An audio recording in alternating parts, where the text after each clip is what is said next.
బలం ఉంటే పొత్తులు ఎందుకు, దూషించిన పార్టీనే చంద్రబాబు నాయుడు దేబరిస్తున్నారు అంటూ సజ్జల కామెంట్ చేస్తూ ఈ సీ ఓటర్ సర్వేకు ఎంత విశ్వసనీయత ఉందో గత సర్వేలే నిదర్శనం అని కూడా కామెంట్ చేశారు సార్.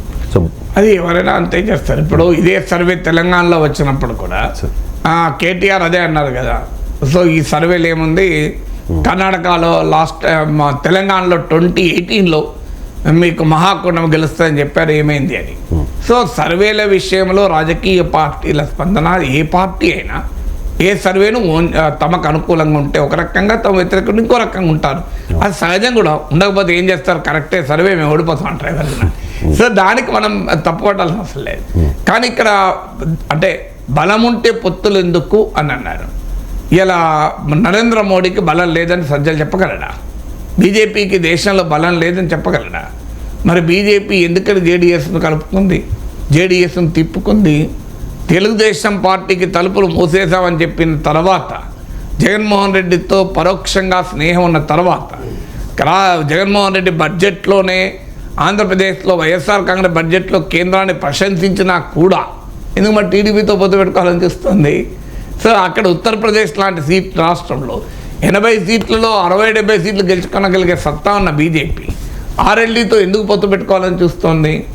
అంటే అర్థం ఏంటి? బలము ఉండడము ఉండకపోవడం వల్ల పొత్తులు పెట్టుకుంటారంటే మరి నరేంద్ర మోడీ బీజేపీ ఎవరితో పొత్తులు పెట్టుకోకూడదు?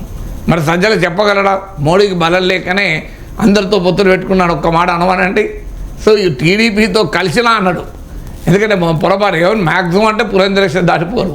పురంధరేశ్వర్ని విమర్శించడం తప్ప మోడీ అమిత్ షాల పైన ఈగ కూడా వాళ్ళని ఇద్దరు కలిసి ఒకవేళ ఏదైనా ఈగ వాళ్ళే పరిస్థితితో ఒకవైపు బ్యాట్ పట్టుకొని దోమ వాళ్ళే పరిస్థితి వస్తే ఒకవైపు బ్యాట్ పట్టుకొని చంద్రబాబు నాయుడు, ఇంకోవైపు బ్యాట్ పట్టుకొని పవన్ కళ్యాణ్, మరోవైపు అంతకన్నా పెద్ద బ్యాట్ పట్టుకొని జగన్ వస్తారు. సో అందువల్ల దోమ ఎక్కడ వాళ్తుంది ఇక మోడీ పైన? అది సాధ్యమే కాదు. ఎక్కడైనా పాపం శనివులు ఉండి అటు హాయ్ దోమ మీరు బ్యాట్ తీయండి అంటే ఎవడు పట్టించుకోవాలి? సో అది జరగబోయే పరిణామం. అంటే అందువల్ల పొత్తులు పెట్టుకోవడం అనేది బలము బలహీనతలకు సంబంధం లేదు. ఇప్పుడు తెలంగాణలో ఉంది, కాంగ్రెస్ సిపిఐతో పొత్తు పెట్టుకుంది. మరి కాంగ్రెస్ బలహీనపడిందా, బలం ఉన్నదా? బీఆర్ఎస్ ఏకాకిగా పోయింది, ఎవరితో పొత్తు పెట్టుకోలేదు. మరి బీఆర్ఎస్ ఓడిపోయింది కదా, పొత్తు పెట్టుకున్న కాంగ్రెస్ గెలిచింది కదా సిపిఐతో పొత్తు పెట్టుకొని. ఏకాకిగా పోటీ చేసిన బీజేపీ గెలవలేదు కదా. అందువల్ల ఇప్పుడు మీకు స్టాటిస్టికల్ ఎగ్జాంపుల్ కూడా లేదు కదా.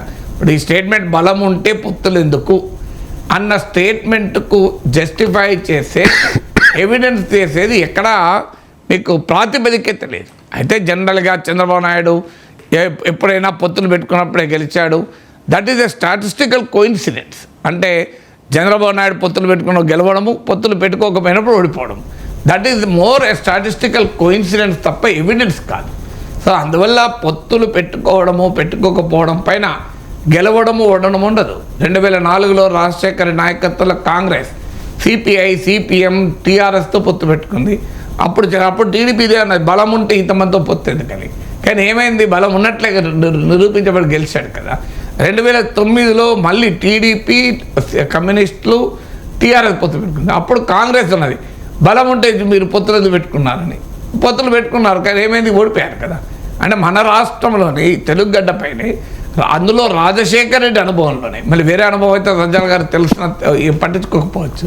కానీ వైఎస్ఆర్ కాంగ్రెస్ పార్టీకి ఆరాధ్య దైవమైన రాజశేఖర్ రెడ్డి జీవిత అనుభవంలోనే పొత్తులు పెట్టుకొని రాజశేఖర్ రెడ్డి గెలిచాడు, పొత్తులు పెట్టుకొని చంద్రబాబు నాయుడు ఓడిపోయాడు కదా. అందువల్ల చంద్రబాబు నాయుడు కూడా పొత్తులు పెట్టుకున్నప్పుడల్లా గెలిచాడని రూల్ ఏం లేదు. సో 2014లో పొత్తులు పెట్టుకొని గెలవచ్చు, 2019లో ఓడిపోవచ్చు. కానీ అదే చంద్రబాబు నాయుడు 2009లో పొత్తు పెట్టుకున్నా గెలవలేదు కదా. సో అందువల్ల పొత్తులు పెట్టుకోవడము పెట్టుకోకపోవడం పైన ఎన్నికల్లో గెలుపు ఓటంలో ఆధారపడవు. తమకు బలమున్నా కూడా పొత్తులు పెట్టుకుంటారు. అప్పుడు ఎన్డీఏకు 2014 నుంచి 14లో బీజేపీకి సొంతగా బలం ఉంది, అయినా మిత్రపక్షాల మంత్రి పదవులు ఇవ్వడం లేదా?